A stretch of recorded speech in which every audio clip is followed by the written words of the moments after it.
This is rule number one when networking with someone starting in 2020 or just starting now. This is the rule.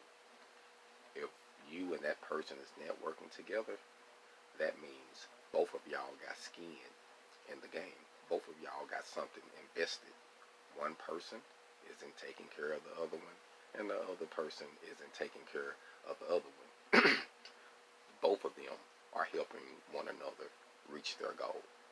If you get someone on your team that say they just, man, just pay me for this, they ain't on your team, because business partners understand the sacrifice. Both of y'all got to sacrifice. Now you pay for certain services you need. So you got people that got a service, $150, $100, $500, $1,000, $1,500, whatever the service is. You pay for that, but that don't mean they're a part of your team. So don't get that twisted, because your team is going to invest with you. Like, you going to invest, they going to invest, and y'all going to get to that level, and then both of y'all going to eat good. But when you got certain people that's around you, them just services, and you got to watch who you get your services from. But you get your services, you pay for them. But everybody else, they understand the game. Your small team, they got something invested in the movement with you. So don't get that twisted. That's rule number one.